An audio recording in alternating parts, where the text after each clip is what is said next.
I've never really been scared of paranormal or ghosts or anything like that. Um, Growing up, I would go to my grandparents in the summertime. They lived in Lexington, Missouri, and they lived in this old, like night. I was like 1920s home.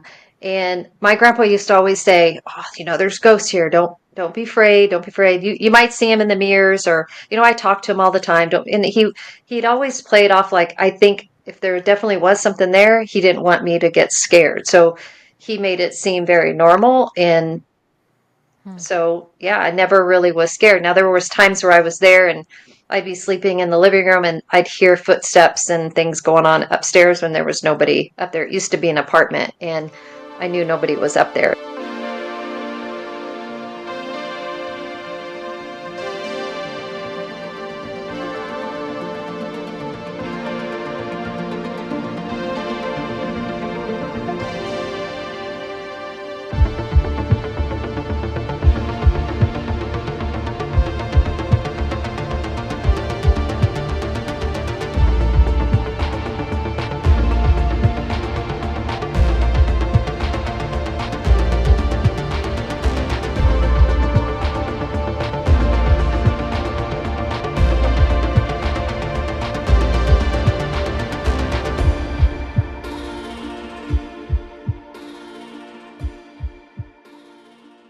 Well, everybody, welcome back.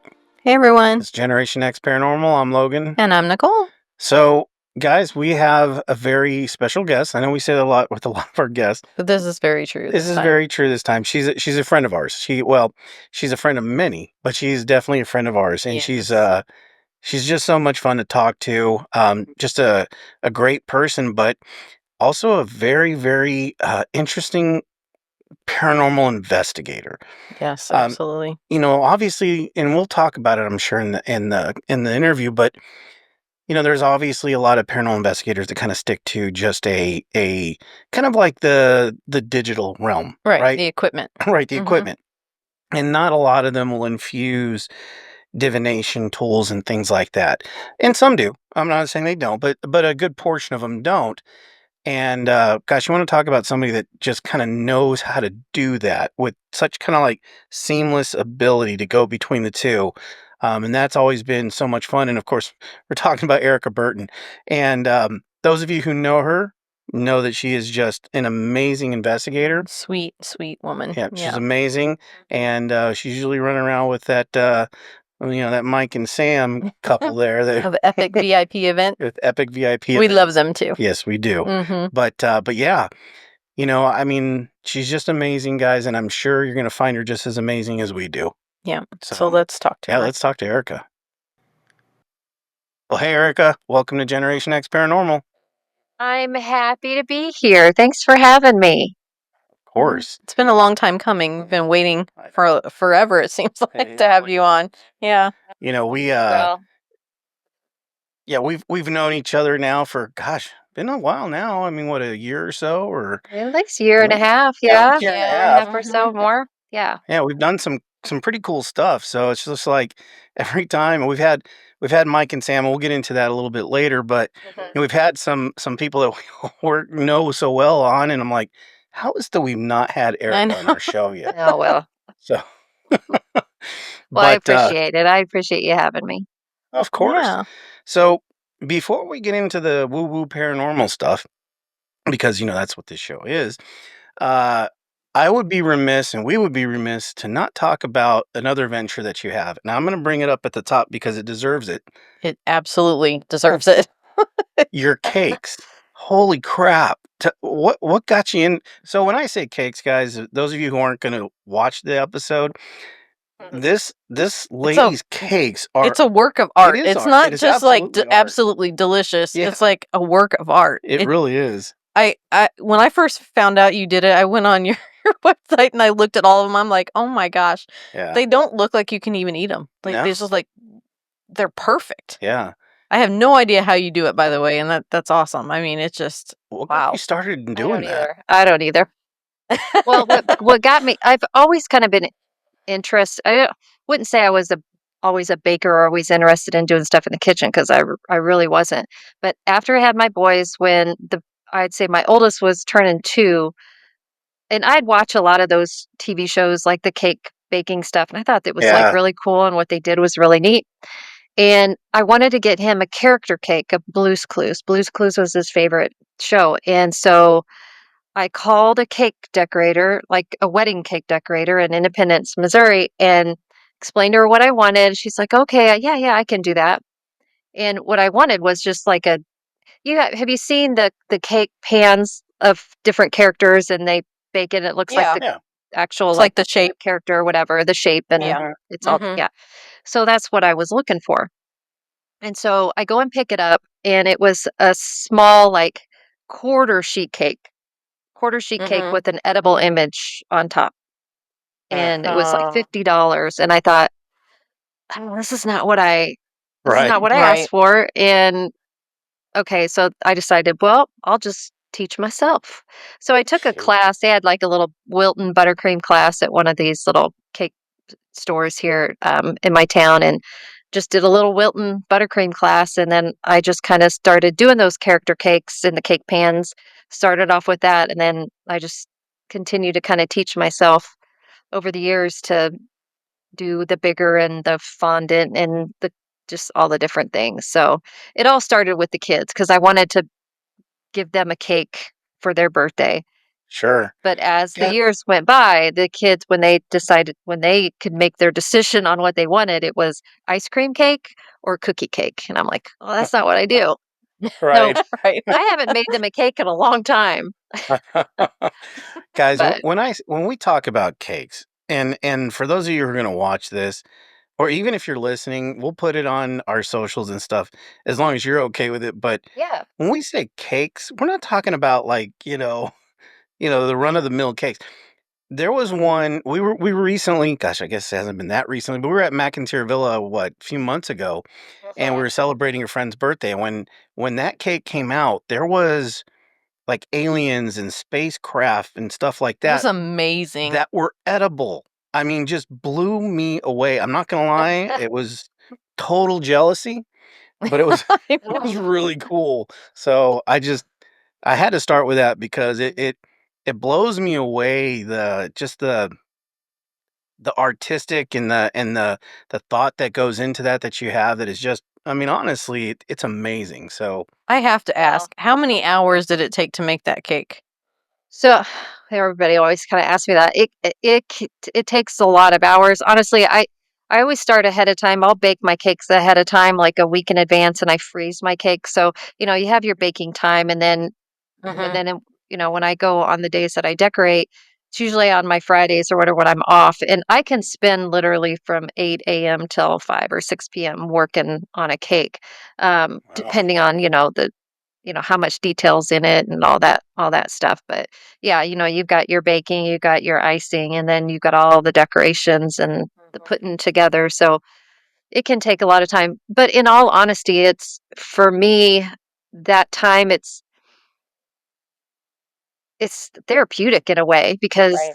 I get Mhm. lost in that. It's kind of like art, Mhm. or even like Absolutely.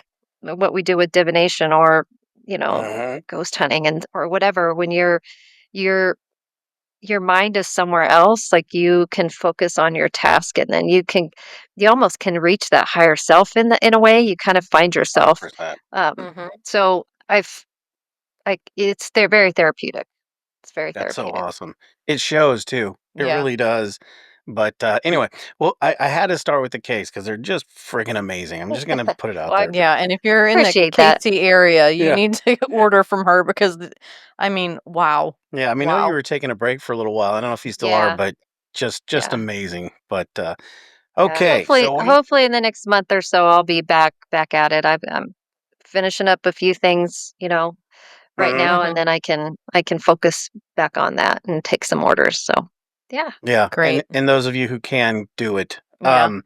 So let's jump into the woo woo, the fun stuff, right? Why What you're we're here here. Yeah, for. why we're Yeah. here.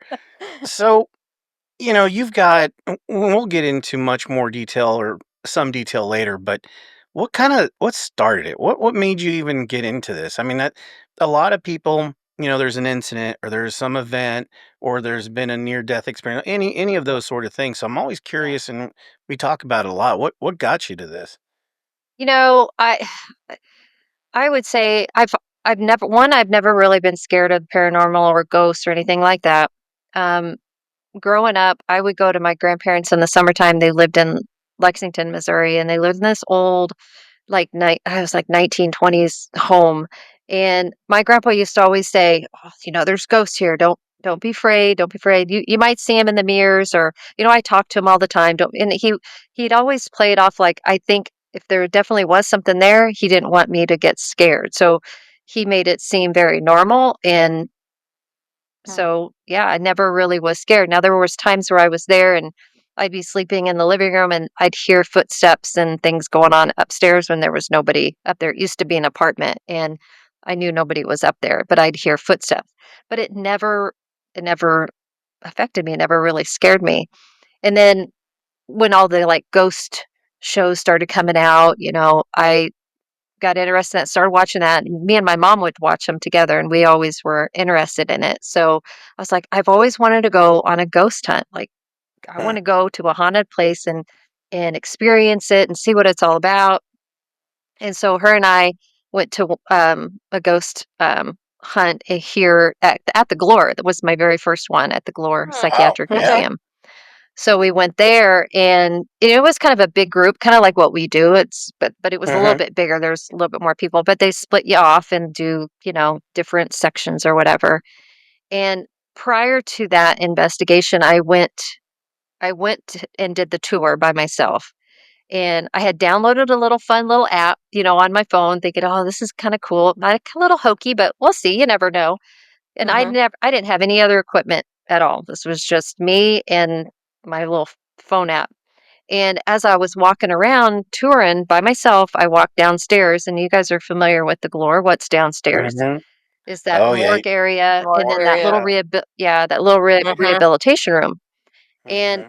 then there was a lot of people around just touring it. It was during the day. And I walked down, and as soon as I walked the corner to that rehabilitation room, I felt I just felt weird, like my calves tightened up. I had this strange feeling, and I had my app on, I had the phone on, and so I just kind of quietly was like, "Is there anybody in here with me?" And the phone read entity present, and I was like, and then it like the kind of my light went on or something happened with the phone. It acted kind of funny, and I was like, okay. And I just had that feeling. I was like, oh, I'm getting out of here, and I Yeah. I left. But when we came back for the investigation, when it was free roam, I was like, I'm going back down there. So I dragged my mom. I'm like, we need to go back down here because there's definitely something. I felt it earlier. Well, we were in the morgue at the time, and we were standing by that table. I was on one side, and there was a couple other girls on the other side. And I had the phone little app going, and it said entity present. I was like, oh, something's here. So we were like trying to talk to it and see if we can get some type of communication. And the girls were like, you need to come over here. This feels really weird. And so I walk around the table, walk behind him. And as soon as I walked behind him, it was like I stepped into a cloud of static electricity. Every hair on my body stood up. I was like, this is the weirdest feeling I've ever felt. The phone died completely. It just crashed. I'm dragging my mom in like, you need to feel this. And I don't feel anything. I'm like, how do you not feel this? Like every inch, like my hair was standing on end. It was the Right. weirdest feeling I've ever felt. And I knew I stepped into spirit. I knew right then, like, Hmm. this is Yeah. something I've never felt before. And so after that, I was like, I'm hooked. I'm hooked. And then from Yeah. then on, I went to other investigations, and then of course, I knew Mike and Sam from my dental office because they are my patients. So I've known them for a long time, and I knew they were kind of into the same thing. And so we just started talking one time. I'm like, well, I'm going to come to your event, and then it just kind of Snowballed. went from there. Yeah. Very cool. That's Very Yeah, cool. awesome. yeah, And it's interesting because there's always that electrical feeling that you feel when you yeah. know Mhm. you're hooked. When it's got its teeth in you, you're like, okay. And there's always that initially it's scary, which, I think for most of us, I think even some of the most well-known, the most highly touted investigators still get scared. I think that's part of it. You kind of have to have it, but when you get that like instant adrenaline rush and you're just like, okay, this is cool. And then Yeah. then it becomes the thirst for knowledge. Then it becomes to like, why? I mean, what then you get into the theories of all sort of things. So Hmm. yeah, Yeah. it's It's just it's a amazing. snowball effect. Yeah, it's a snowball Yeah. effect. So yeah, you get and it's just like with anybody that does anything like skydiving or whatever. I think if I were to go skydiving and I'd get that adrenaline rush or that effect, I'd be like, I got to do this again. Do I want to Yeah. go skydiving? Not really, Mm-mm. but Agreed. it's kind of that same, right? It's kind of Yeah. that same effect. The Yeah. thing about skydiving nobody understands is that when you leave the aircraft in your mind, you think that aircraft is there, and then the second you leave, it's gone. Remember, it's still flying. Yeah. So then all of a sudden you're like, there is nothing around me at all. Yeah. Anyway, it's a very surreal feeling. So okay, we know the how it started. Let's get into, we know Mike and Sam, and we'll bring them up because obviously it's kind of how we all Mhm. met and did everything. Um, obviously they've been on the show. We've talked to them pretty in depth about a lot of different things with with Sam's past and Mike's past and everything that we've done. You have obviously you've investigated with a lot of different people. Especially the names and all these other things. What is it that you think is kind of that common thread that all of us seem to have? You know, it's like the walk of life, all the different people that are in this paranormal community. It is true. It walks, it goes the entire gamut. But what do you think that one little thread is? You know, I really think it's the unknown. I mean, it's what's on the other side. And with a lot of people, and like some people like Sam or had the indies or the near death experiences, they kind of glimpsed that and Mhm. they want to go, I don't know necessarily if they want to like continue to try to reach that again. For us that's not had that type of experience, I think it is the unknown. It is the connection to the other side and trying to prove that belief that you can communicate with the other side, trying to Sure. get that evidence, trying to get that proof. Um, Yeah. you know, not necessarily to put out on YouTube or to put out on it's more Right. for I think it's more for your spiritual Mhm. essence in a way that you can that like that other side is close, if you've lost loved ones or whatnot that some people have grief for many, many years and come to one of our events and I hand them a pendulum or a dowsing rod and they get communication with their loved ones. It's to me that is it's more valuable to me to see them communicate with their loved ones than it is them to communicate with spirit in the location we're at, right? Right. 100%. I Yeah. agree. Yeah, Yeah. that's absolutely true. And it's always interesting because and if I take some cues of what you said and some things that I think that both of us kind of believe is that this particular I don't want to call it a hobby because it's not a hobby. It's a quest. It's like a journey for the truth. Mhm. But what I Mhm. find interesting is that it has a way of stripping everybody down to its like their lowest common denominator. You know what I mean? It's like if you're in I've always thought this, so we'll take Mac into your villa for just for words here. Let's say you're in the basement, you're trying to talk to Jack, right? Anybody who's been there understands who Jack is. Mhm. And then you hear it. I can imagine if you had, the richest people, with the highest, I don't know. I guess basically that walk of life, right? And then you have folks that don't necessarily have those resources, but you get them together and they had that one experience, it has the most uncanny way of Of- stripping all of that. Well, and bonding. Yeah, and too. bonding it. It's amazing. Mhm. Yeah, it anyway, I can go on about that. I've always found that that's an interesting part of what we do.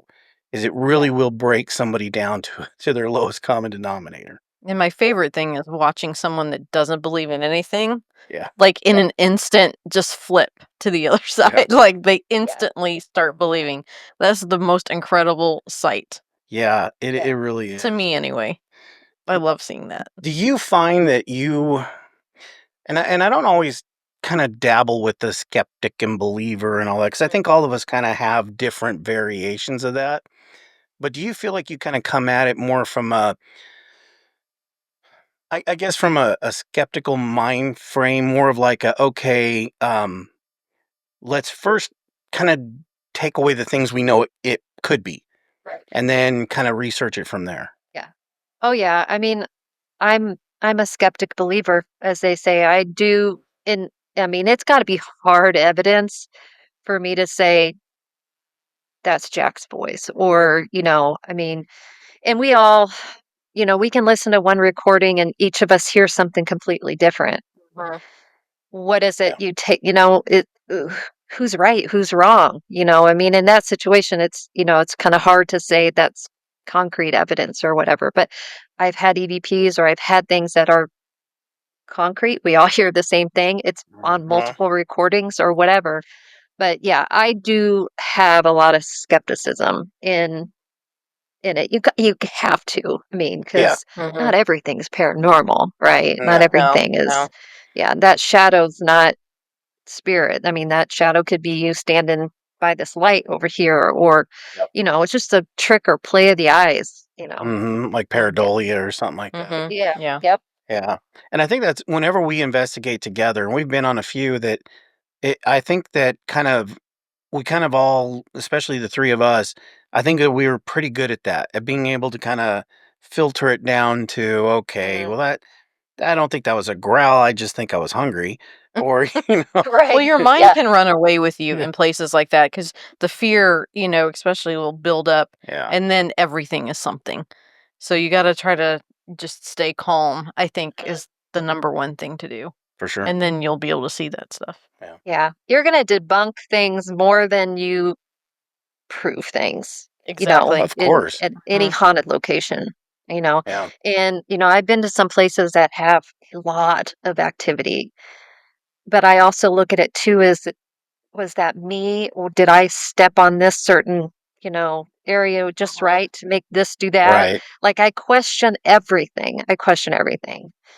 Yeah. Yeah. And also the places that we go, I mean, some of them are very nice. They're very, you take like, we haven't been, but I know Belvoir Winery is very nice. I mean, you talk at a lot of places that are very well constructed and they're really good, but then you go to some places that is being held together by paint. And Yeah. and anywhere Yeah. you walk, you're gonna get creaks. You're gonna get all Oh, these, yeah. all these Yeah. different things. So Right. yeah, I I think you mean, have to be able to and do that. unless you are investigating literally by yourself and there's nobody else around that can, cause other issues or whatever, or cause noises or whatever, then you can, you know, you're able to find that evidence a little bit, easier than, Right. Agreed. yeah. Yeah, 100%. So, because, So, yeah, people can contaminate pretty easy, and Oh, gosh, all the absolutely. time. I mean, voices we've gone, carry, as they say, right? Yes, yeah, they do. and especially is how sensitive some of our equipment is.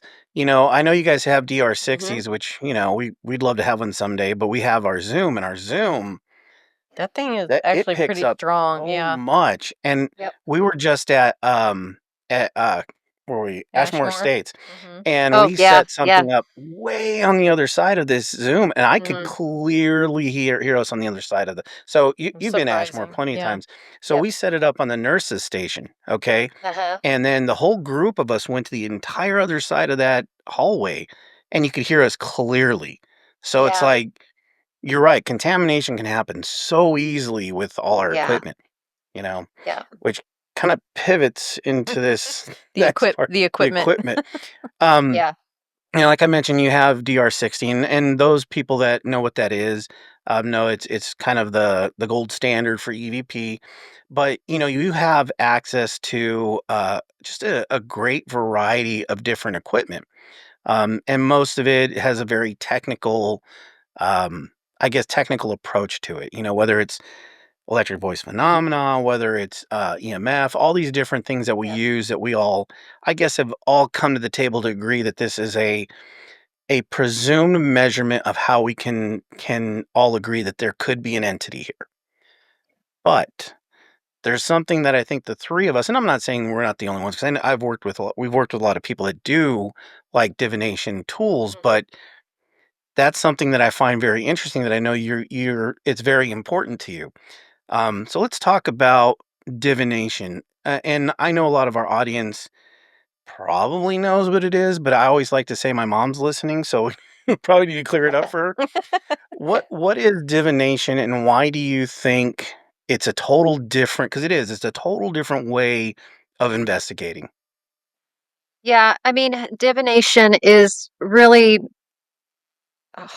tuning into your higher self in a way to communicate with the energy or with the spirit or with your spiritual guides, with God, whoever you are trying to communicate with. Of course, when we're in haunted locations, we want to communicate with spirit in those locations. But like I said, there's times where spirit of loved ones, they're all around us, right? So no matter where you are, whether you're in a haunted location or you're at home or you're in your bed or wherever you're doing your divination, you can call on whoever or whatever you want to come through.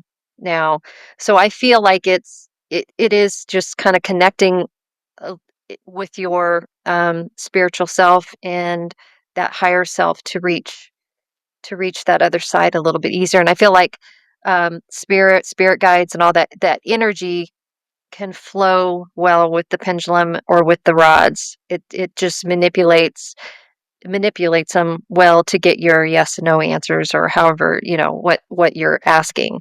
Now there are people who believe, and I do, like the skeptic that I am, there is still human element to it. Sure. So they call it idiomotor effect, where I can hold a pendulum and I'm as still as possible. Mhm. And how is it moving? Yeah, in the beginning I thought, oh, spirit's coming up and just doing this and this, or, you know, but it's your energy mixed with that energy. It's just, we have energy all around us. So I think it's the energy that's moving. And yes, there may be slight movement that you don't see, but it's your energy field that's working with it. Sure. So they always say, you want to be open-minded. You don't want to douse or do any type of pendulum work or anything when you're not well or you're sick, because you're not able to get to that subconscious level when you're at a lower level, when you're sick or Sure. whatnot. So yeah, I think, you know, it's it's just kind of the way you know, the way you kind of come into yourself, and you kind of focus and you're able to get into that subconscious. You're conscious, you're focused on the pendulum, or you're focused on the rods. That's your conscious ability, but your subconscious is the one that's helping communicate with the other side, with the spirit or Sure. spirit guide, whoever you're trying to speak with. Is that kind of how you feel, Nicole? Yeah. Yeah, agreed. And then talking about the not feeling well, so your frequency is at a lower state. Is that what you're Exactly. kind of Yeah. Yeah. explaining? And Yeah, then, so it it's kind of needs to be at a yeah. higher Hmm. place in order to do it. Okay. Right. Yeah, because your frequency's low. One, you're not going to get the answers you're looking for, and two, you kind of open up yourself to have anything negative kind of come in too as well. Sure. If you're already in a negative state, if you're angry, if you're mad, if you're sick or whatever, you're feeling sorry for yourself or something, you can invite that negativity in, even no 100%. matter, even if you do that prayer protection, or you protect yourself. That's your number one thing you do before you douse is a protection. But um yeah, you just have to be careful and just be on that level. higher I level. find that with like divination, to me, when I'm out there and we're working with, I don't know, REM pods and stuff like that, I'm not saying I'm not connected to it. I am. But I feel like divination is something that requires something of you. It's like, Yeah. You feel a connection. yeah, there's like an intimacy Uh. with what's going on with it. It's not. I guess it's not as. I don't know. I love the tools. Trust me, I'm staring at a shelf of God only knows how many hundreds of dollars or more. But there's something about that intimacy, that connection that you're talking about, that requires more of you. It requires something that those tools don't necessarily ask you to do. You look at like a pendulum, and I know the pendulum's one of your favorites, but we not recently, it's been been a while, but we talked to was it Dan Baldwin and George Sewell who did the pendulum with gosh, I forget her name now, but Yeah, I forget it too. We but it talked was to a lot of people. right, but it was a UFO encounter, Yeah. and it was an abduction. So it doesn't just have to be, Ghosts ghost or anything necessarily. like Yeah. that, Oh, right? no. Yeah. I mean, It's a connection. people have been using pendulums for centuries. I mean, mid-century, like Egypt, ancient, civilization, they were using these, pendulums, So it, reaching out to deities or, finding water or, Yeah, minerals. I mean, in the Vietnam War, I think they used dowsing rods to try to find mines 100%. and things like that.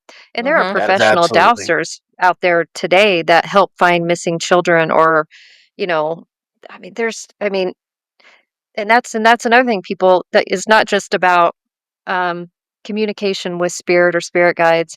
It's about finding yourself or working on yourself. Um, asking your higher self questions. Your higher self knows all the answers, knows your future, right? So if Right. you tap into your higher self and start asking your higher self questions, you can get the answers you need. Do I take this job or do I buy this car now? Or what's a good month for me to, quit my job or whatever? Like it Right. helps Yeah. guide you through your life. Or you lost your diamond ring in your house. It's in your house. Use your tool to help you find it. Your higher self knows where that's Exactly. at. Your dowsing rods or your pendulum will help you find it. So it's a Yeah. tool. It's a multi-purpose tool, as they say, right? Yeah. You can Right. use A it for Gerber tool. everything. Yeah. Yeah, Yeah. you can use it for everything. Yeah, Yeah. unlock your car. Um, Do you have like a special one that you like using more than another one? Like a special stone that works better for you or Um, it just kind of depends. I just pick up, and honestly, the one that you guys made for me, I carry with me like it's in my car all the time. So I'm Oh, do constantly, you? yeah, Oh, nice. nice. I drive Yeah. with this. I hold it as I drive, and anyway, yeah, it's with me a lot. I have one on the side of my bed that I'll pick up, at night when I'm kind of shutting down and find, Sure. just yeah. So, That's but really cool. I'm glad. there's multi-purpose pendulums, right? There's metal pendulums or copper or there's crystals, and the crystals generally are used more for healing and things like that. Like a lot of Reiki masters will use them for chakras and healing and stuff like that. But it's kind of just whatever you're drawn to at the time. And I can't say that, yeah, I always go to that, this pendulum or that pendulum, but it's just whatever I'm drawn to, I guess. Yeah. Yeah, I Whatever would that or probably whatever think that it's purpose is. like a personal choice at that point. Yeah. Probably works for you the best. Well, I know And you're sometimes, you're yeah. And sometimes it's a paper clip on a string because I don't have anything else, right? Right. yeah. I It mean, You still use works. it still Yeah. works. You use if you need that clarity or you need that question or you need that guidance at that time and you don't have one, make one. It's easy. yeah. Or something like this, I can use this, right? Yeah. You carry, wear a necklace with the stone on it.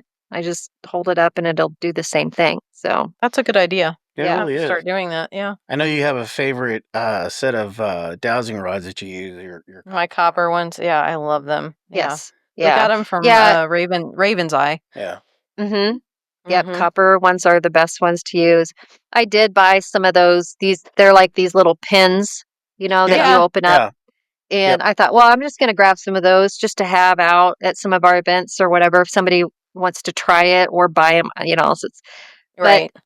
they work, but not as good. Not as good. Yeah. Not as I good. don't feel Yeah. like they swing as well and they don't feel as good in the hands.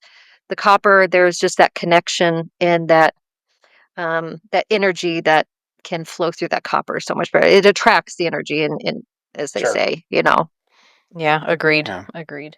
Yeah. We bought some too We bought some at too. Paracon. Yeah, but And I think they're probably good like in a pinch, if you're Yeah. doing something where you're like, okay, they fit easy in like a backpack, but oh, that's. I was like, I Yeah. want to Yeah. take my Yeah. dowsing rods when we go to Ireland, but I'm like, I can't take those on the plane. So I was like, maybe we Well, can get you'd be the surprised. thin looking Yes, ones. well, I mean, you are traveling overseas. It might be a little Yeah. different, but I've traveled with my dowsing rods before. Have you? TSA just yeah, look at you like, what Like is this for? what Like, was going on here? yeah. yeah, Just like, yeah, don't worry about it. I'm a professional. yeah. So you have been to some just amazing places, and we've been with you in a few of them, but in the grand pantheon of haunted places, I use grand pantheon. Never thought I'd fit that in. Pulling out the big guns tonight. Yeah. Yep. What what is the difference? So everybody talks about, okay, this place is extremely active, which we know there's a lot of places that are. And I think that varies from time to time. I don't think it's always a home run. It's always, hit or Yep. miss. But in your experience, what has been the most I don't want to say the most haunted, but what one really got you? And then what one did you not expect to get you that got you? Oh, yeah, I'll have to. So one Waverly Hills. The first time I went there, I just kind of did one of their like nighttime investigations. I had some of my cousins went, and it was really interesting. We got some really interesting things, and I was like, I got to come back. And there was quite a few people, so we ended up going a couple years ago, and there was like only 10 of us. So we kind of split off, and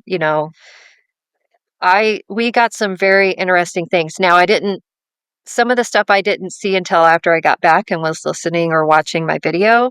That I, I heard my name called in the body shoot in my video, and I was Mm, like, "Ooh, whoa. okay, yeah, that's creepy." And nobody was around. Nobody was there. It was just me and this other guy that was down there, and you could hear us whispering and talking, and then you just hear this voice go, "Erica," and Wow. didn't hear it audibly.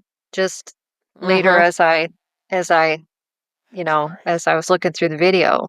Um, but honestly, the place that got me that I didn't think would was, and of course, this was kind of after the fact too, after I started listening to the audio. Um, we were at a haunted museum in Omaha, and we were in. When you walk in, you think, okay, really, is all of these dolls haunted? Like, Right. Yeah. and Mm, give it. I can give and take haunted objects. I believe there Mhm. are objects that have energy attached to them, sure. and I believe in that. But I also like not every doll's haunted, right? No. So Right. I think I Yeah. they're all thought it was a creepy little, and I hate them, but yeah, they're all creepy, and yeah, you wouldn't like this place because you walk in and it's literally like the whole top level is just like 4 rows of dolls all the way across, and each doll has a name, each doll has a story and where it came Mm, from and all that. And I thought, this is just kind of hokey, it's just yeah. kind of a money grab. Fine, I'll just go in, and they don't want you recording or videoing or anything, but we stuck the DR60 in the pocket and just let it go, It's right? smart. Yeah. And why am I so not we walked surprised? around and, was trying to, and we had like cat balls and different than like in K2 or whatever. And certain things were like making the cat balls go off or the K2 go off. But you go downstairs and there's an area that's all like demonic or, stuff that's Mm, exorcism, like a Bible that was used in an exorcism or this or that. Everything is a little more on the demonic side. And there was a doll that they had in there. Her name was Claire. And you have to ask permission to go in and see her. She's in a cage, tied up in a chair. Yikes. And I wouldn't say a cage. She's in a glass case, tied up in a chair. And she's got this little red light on her. And you have to ask permission to go in and talk to her. There's holy water in a Like the little hand basin sanitizer. thing. Yeah. No, it's in a hand sanitizer bottle. So everybody Oh. thought it was hand sanitizer. And they're using it. I was like, that's holy water. Do this. Right. And That's funny. and That's a so shocker. you go in and so we go in and say hi to her. And Sam was with me. And she was in there with me. And as I leave, I was like, thanks, Claire. And then we walk out and then Sam comes out. She's like, yeah, I gave her a blessing. Because some of the dolls around there had like little places where you can put like money or trinkets or whatever as an offering. Right. She didn't have that. So Sam was like, I put some money on the floor and I gave her a blessing. And I was like, okay. So the next night when I get home, I really didn't think my thing recorded at all. And I thought, well, it's just going to be all muffled because it was in my pocket. But I started listening. I had like 45 minutes of recording and I started listening. And there were certain spots where we hit certain dolls and you could hear voices come through. Like there was one little doll that Bridget was her name, and we were at another place that night before and we were getting the name Bridget in through the spirit box. So we were talking about that and I was like, well, hello, Bridget. And you hear this smoker's like old lady's voice go, hello. I was like, okay. But down with Claire,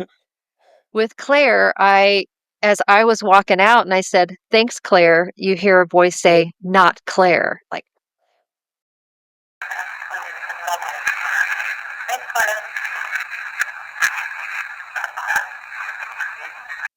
and I was in. So I'm listening more. And then Sam comes out and she starts explaining to us what she did about the blessing. And then that same voice came and said, never help the offering.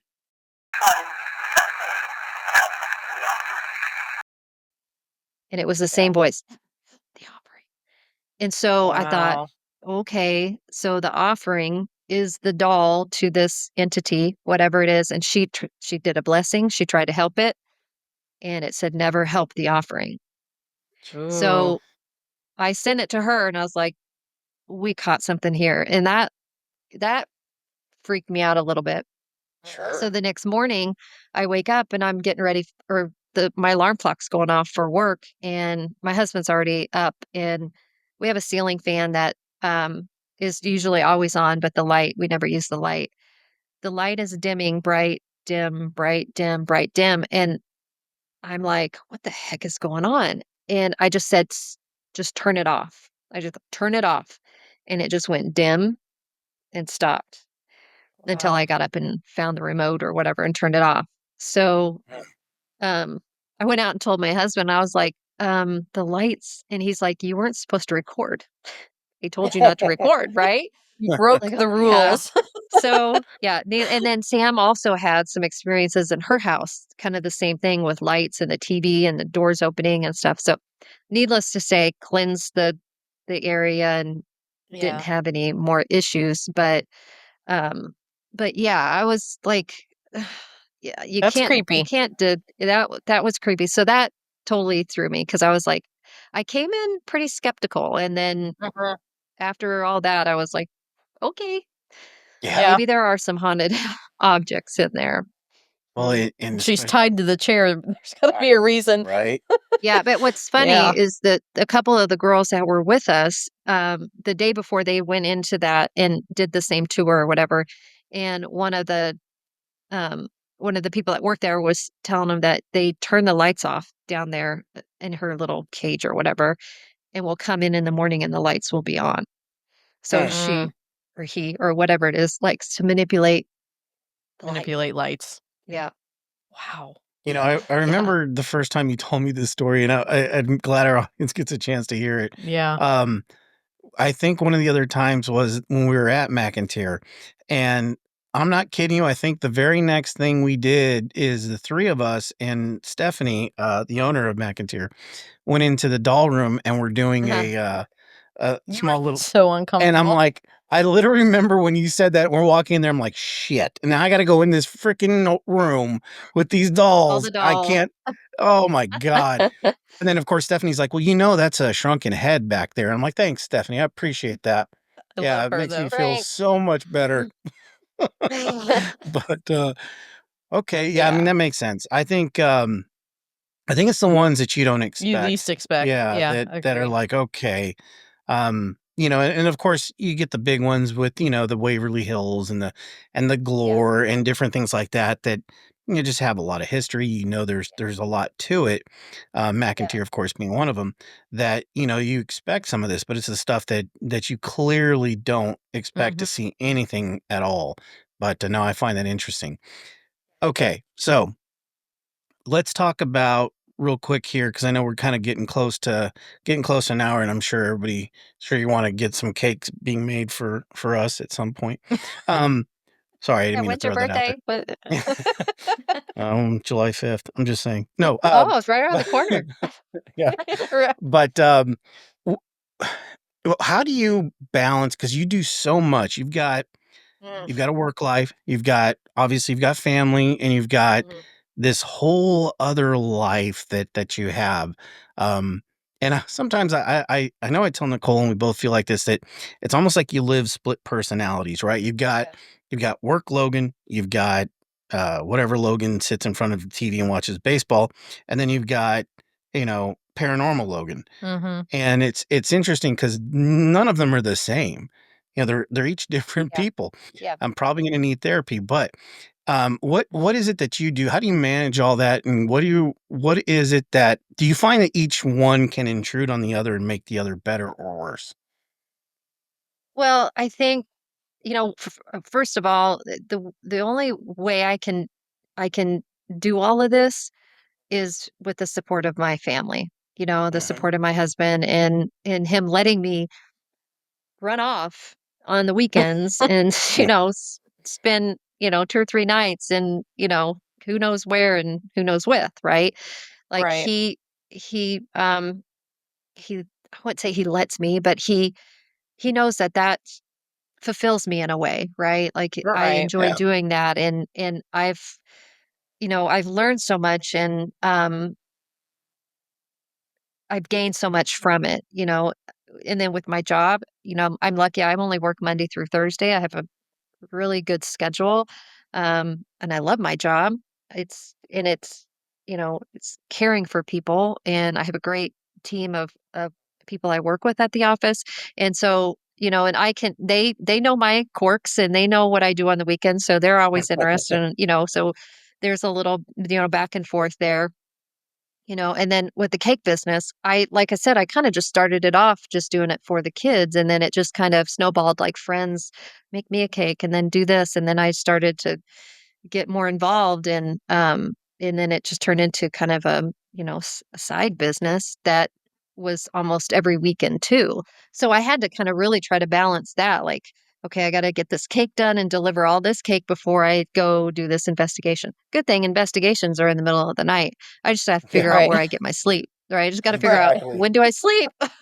Yeah, So but yeah, for it sure, is a balance. It is a balance. But I also gain so much from like each each of those, with work. I gain it's just it's a little different in each category, helping people. And I feel like even in the spiritual world or doing the ghost investigations or spiritual retreats and I'm teaching people or working with pendulums, I'm also caring for them in a way too. Like I'm helping guide them to new things and learning new things about themselves, about their spirituality. for sure. Yeah. That makes perfect sense. Mhm. Yeah, I've often thought that and I know there's all kinds of different people that do paranormal investigations for a myriad of different reasons, but I find that a lot of people have that sense of service a little bit. At least the ones that do it long enough and get enjoyment out of it. Mm-hmm. If they go into it for all the, quote unquote wrong reasons, that doesn't last very long. Usually it's done and over with. But those of us who kind of started doing this for a longer period of time find that, when it comes to these investigations, you're not really there. They're not really there for you. You're kind of there for them.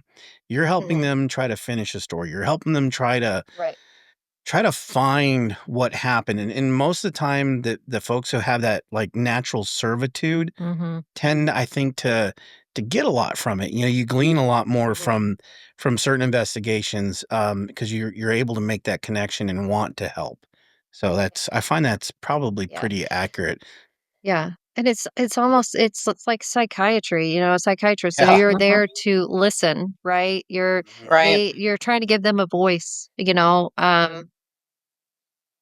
and you're there to listen to what they want to say or their story, or if there's something that they need or that they want, that that they can't do themselves or Right. whatever. It's Right. yeah. Or lost the ability to, because Mhm. they Yeah. just can't talk to anybody, and I think that's why sometimes, and I think we've all talked about this, the big D word, demonics.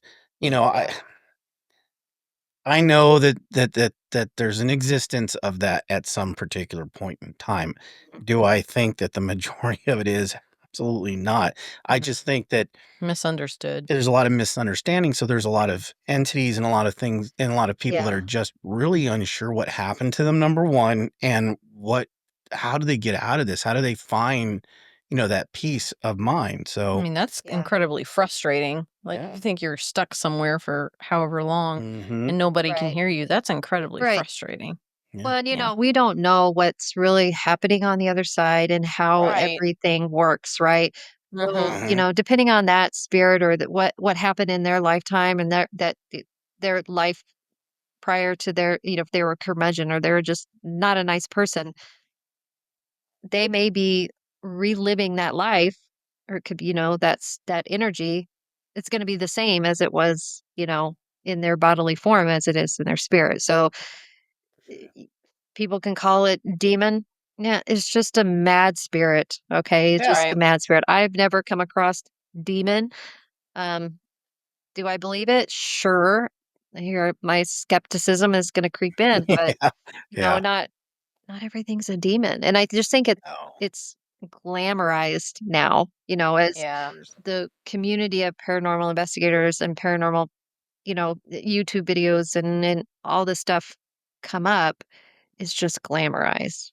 Yeah. Mhm. I think it's Well, it gets views if it's Yeah. demonic Gets the and click. scary and yeah. well, and that's Mhm. unfortunate because, like, who wa- like I know. It's the wants that? excitement. And I feel sorry for the spirit that's being portrayed that way because that's Yeah. not the Right. case.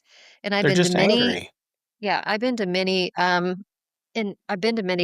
locations that I know have no demonic, but yet I'll see a video that says it's Mhm. demonic, and I'm like, Yep. I've never come across it. But now it could be your energy too. So whatever energy you bring into that location Mhm.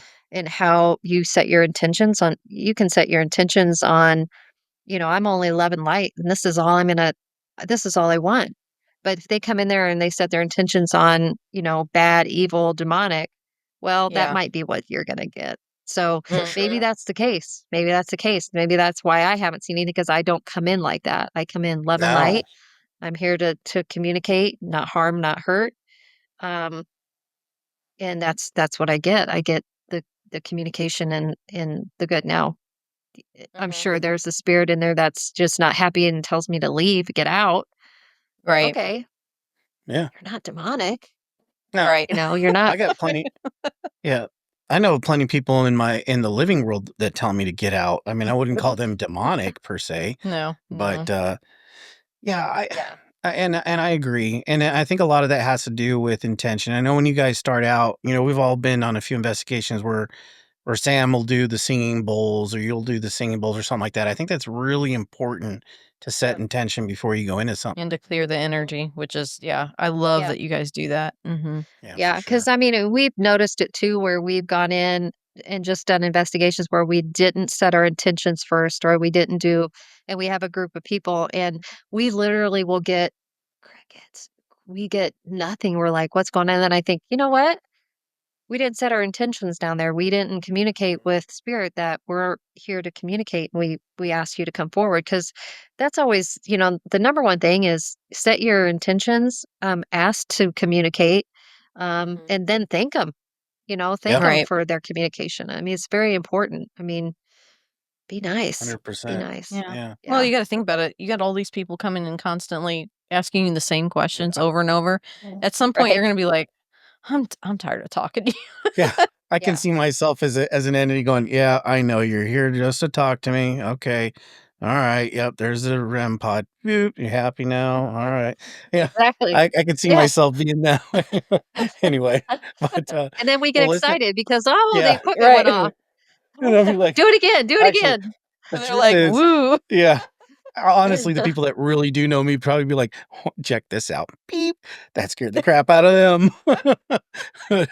Anyway, Erica, what do you guys got? What can you talk about? Because I know that you guys, when I say you guys, talk about you, and it could just be you, but I know you go a lot of places with Mike and Sam. What do you guys got Yeah. coming up that you can talk about, or kind of? Well, yeah, we've got the Salina Temple is this weekend coming up, and there's actually a kids event, and I think there's some tickets left, so we're doing kind of like a day type tour with kids. So, if you have kids that are interested in that, they bring them there, and we'll do a little mini, like, ghost hunt, and give them a tour of the Salina Temple there, and the Masonic Temple in Salina, Kansas. And then we have an investigation that night, more adult investigation. And then Uh-huh. McIntyre again, um, the weekend after, another kids event at McIntyre too on that Saturday. And then the 27th, the 29th, Ashmore. Nice. And yeah. And I think another kids event. It's like kids event is I think all three of these events will have a kids deal. So, which is neat because we've had a lot of our regulars like, I want to bring my kids. I want to bring my kids. But, you know, you have to kind of be careful because it's a liability. So, Sure. Right. it's, you have Yeah. to be careful with kids. One, you don't want them to get hurt or don't want them to mess up anything in a location. Some locations just don't even allow kids under a certain Right. age. So you have to be a certain age Liability, even to get probably. in. But Yeah. yeah, so so Sam thought it'd be a great idea to do some events so the kids can and the parents can come in and show their kids what they like to do.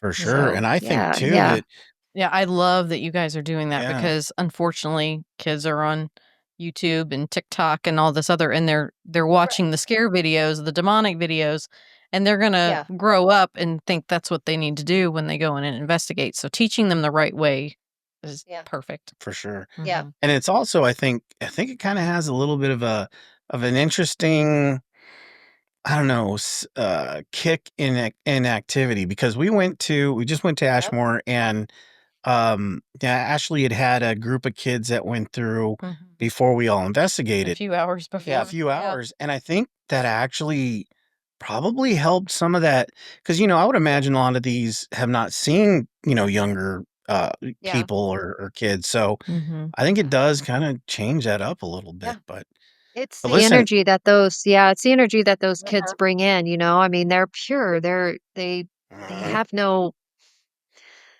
I don't know, they don't have no blockage. Like they have yeah, nothing to block them. So they're just pure energy and in my opinion, love and light. So yeah, yeah, that the spirit will be attracted to them. And as you know, I mean, you always hear like kids see things, hear things like they're the ones that are kind of a little bit more closer to that realm.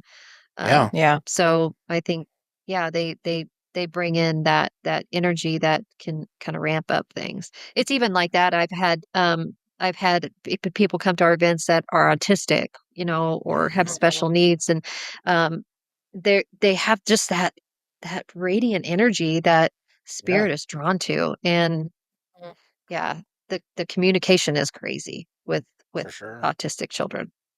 Yeah. Well, and they don't have that same jaded kind of work-a-day life that all of us have kind of worn a lot of us down. So, Yeah. Yeah. you know, I mean, they have their own, struggles and things they have to deal with, but it's different. I would Well, imagine. they haven't been told what to believe for years and years and years. Right. Either. Yeah, Mhm. for sure.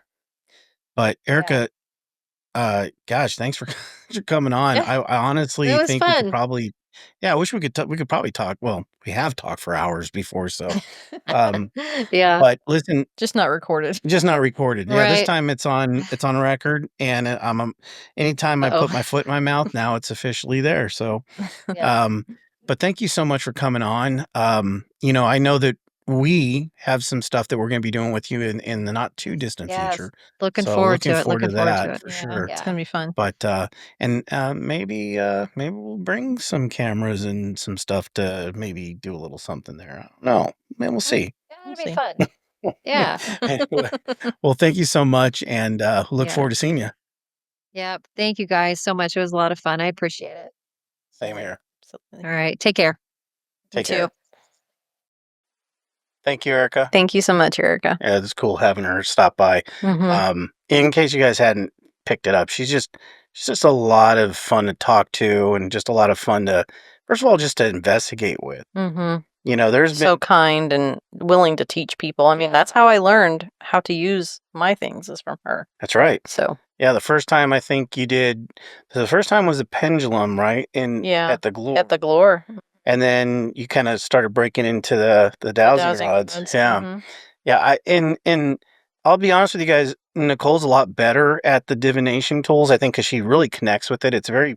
I think everybody who has a certain divination tool, you kind of bond with it. It becomes kind of, you can talk more about that. Well, it's just like us though. You are into like new stuff and technology and that type of stuff. I like old stuff. I like history. I always like old buildings. Even Airbnbs when we go places. This is I true. find historic places to stay. I like the old ways in everything. This is true. I'm not a big technology person. I love it as far as investigating because it gives us evidence and we're able to actually speak to those that might be there. But I like the old school techniques of things, and I think they were in a lot of situations they knew what they were doing. Yeah. And we've strayed from that, and we're having to all relearn it. Yeah, absolutely true. So immediately when I learned about this stuff, I had no idea about it. And then when we went to the Glore and she was talking about the pendulum, I'm like, this is interesting. I want to get into this. So I was like zoned in on her when she was talking about it at the Glore. I was just like, I couldn't. And then, of course, we've talked to people since then that use it, and I've read a lot of books about it. I started using it, and it does work. It's phenomenal. Yeah, it really is. And the investigations that we've gone on and you've done that, I think some of our best evidence has been from those tools. I mean, it's just been it's been great. And anybody, listen, guys, if you just do the technical stuff, that's fine. We're not There's saying nothing anything wrong with it. Just Do what you connect with. Right, do it. That's what you what's can, the most important thing. absolutely. But remember, there is kind of a different way of doing it too. So if you ever want to add that to your toolkit, reach out to Erica or Nicole or somebody that at least has some experience with divination tools. And the same goes. This is going to be one of those things, but the same goes like Ouija boards, things like that. It is a divination. It's a divination And this is something that I still have not used one. I grew up in Missouri. She did. My family is from St. Louis, which is where The Exorcist. Yeah. Not the movie, but where the real case happened. So Right. growing up, it was like just pounded into my head to never use a Ouija.